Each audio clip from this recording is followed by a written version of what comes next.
Hello guys, कैसे हैं आप सब लोग। तो आप सबका स्वागत है मेरे इस यूट्यूब चैनल में।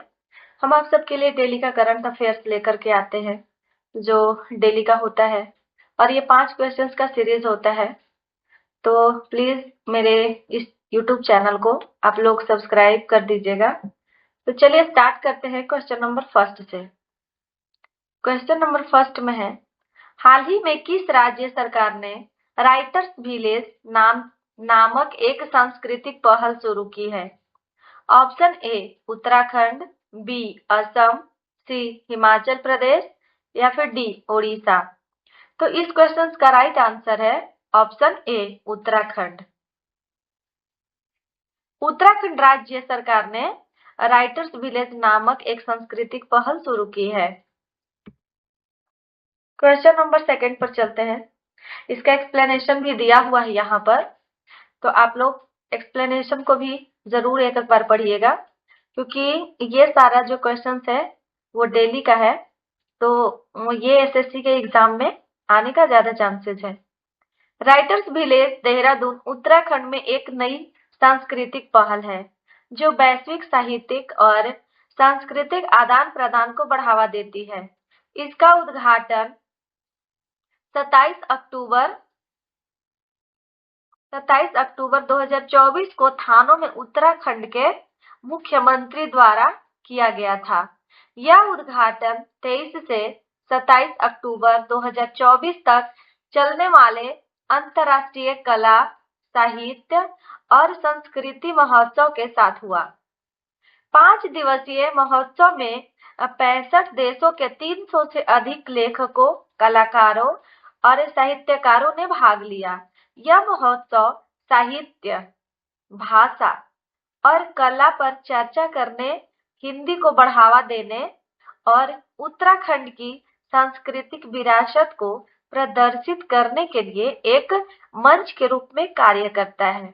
इसका फोटोस यहाँ पर दिया हुआ है, आप देख सकते हैं। तो क्वेश्चन नंबर सेकंड पर चलते हैं।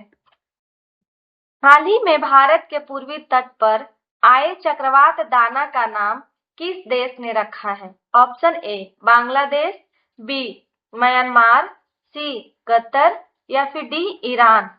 तो भारत के पूर्वी तट पर आए चक्रवात दाना का नाम कतर देश ने रखा है। इस क्वेश्चन का सही जवाब है ऑप्शन सी कतर। चलिए इसका भी एक्सप्लेनेशन देख लेते हैं। ये इसका इमेज दिया हुआ है, फोटो यहाँ पर। ये भयंकर चक्रवात दाना, चक्रवात का नाम दाना है, भारत के पूर्वी तट पर पहुंचा, जिसमें भारी बारिश हुई और 100 से 120 किलोमीटर प्रति घंटा की रफ्तार से हवाएं चली। इसने उड़ीसा और पश्चिम बंगाल में बुनियादी ढांचे और फसलों को भारी नुकसान पहुंचाया। दाना नाम, जिसका अरबी में अर्थ उदारता है, कतर द्वारा सुझाया गया था। ये जो कतर देश है उसके द्वारा ये बताया गया था कि इसका अरबी में अर्थ उदारता है। ये क्वेश्चंस भी पूछ सकता है। अरबी संस्कृति में दाना का अर्थ एक मूल्यवान और सही आकार का मोती भी है, जो सुंदरता का प्रतीक है। चलिए क्वेश्चन नंबर थर्ड पे चलते हैं। ग्लोबल इकोसिस्टम एटलस पहल हाल ही में कोलंबिया में किस कार्यक्रम में शुरू की गई। ऑप्शन ए संयुक्त राष्ट्र जैव विविधता सम्मेलन COP16 कोलंबिया, एशिया स्वच्छ ऊर्जा शिखर सम्मेलन सिंगापुर, ब्रिक्स शिखर सम्मेलन कजान या फिर डी उपयुक्त में से कोई नहीं। तो इस क्वेश्चन का सही जवाब है ऑप्शन ए संयुक्त राष्ट्र जैव विविधता सम्मेलन कोलंबिया। चलिए इसका भी एक्सप्लेनेशन हम लोग पढ़ लेते हैं क्या है। वैश्विक पारिस्थितिक तंत्र एटलस को 22 अक्टूबर 2024 को कोलंबिया में संयुक्त राष्ट्र जैव विविधता सम्मेलन के COP16 में लॉन्च किया गया था। ये क्वेश्चन पूछ सकता है, एग्जाम में बनेगा। इसे ग्रुप ऑन अर्थ ऑब्जर्वेशन जिसे GEO द्वारा विकसित किया गया था। यह वैश्विक पारिस्थितिकी तंत्र मानचित्रण और निगरानी पर केंद्रित पहला उपकरण है। यह पारिस्थितिकी तंत्र के स्वास्थ्य और जोखिमों पर महत्वपूर्ण डेटा प्रदान करता है।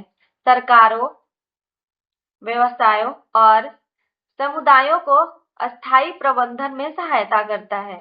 यह एटलस जैव विविधता हानि, जलवायु परिवर्तन और भूमि क्षरण जैसे जरूरी मुद्दों को संबोधित करता है, जिसका उद्देश्य आवश्यक प्राकृतिक प्रणालियों की सुरक्षा के लिए हमारे दृष्टिकोण को बेहतर बनाता है। इसका भी इमेज यहाँ पे दिया हुआ है वर्ल्ड का। क्वेश्चन नंबर 4 पर चलते हैं। इस संस्थान ने अल्जाइमर रोग के इलाज के लिए नए गैर विषैले अणु विकसित किए हैं।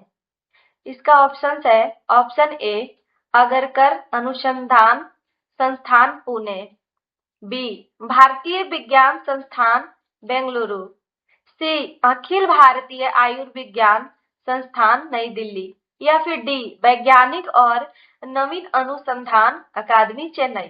तो इस क्वेश्चन का सही जवाब है ऑप्शन ए अगरकर अनुसंधान संस्थान पुणे। पुणे के अगरकर रिसर्च इंस्टीट्यूट के वैज्ञानिकों ने अल्जाइमर के उपचार के लिए नए गैर विषाक्त अणु बनाए हैं।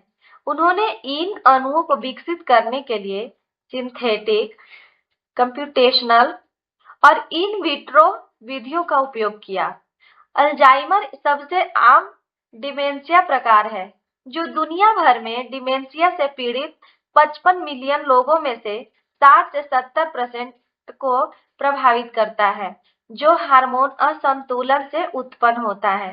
शोधकर्ताओं ने उच्च उपज अनुसंश्लेषण के लिए एक त्वरित 1.3 घटक प्रतिक्रिया विकसित की। यह अणु प्रभावी रूप से कोलिनेस्टरेज एंजाइम को लक्षित करते हैं, जिससे स्मृति और सीखने के लिए आवश्यक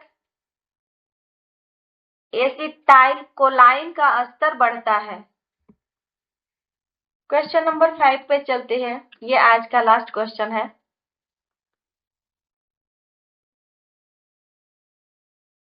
राष्ट्रीय पांडुलिपि मिशन NMM जो खबरों में था, किस मंत्रालय द्वारा स्थापित किया गया था?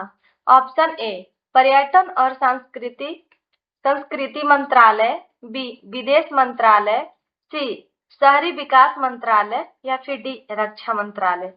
तो इस क्वेश्चन का सही जवाब है ऑप्शन ए पर्यटन और संस्कृति मंत्रालय। इसके द्वारा ही राष्ट्रीय पांडुलिपि मिशन स्थापित किया गया था।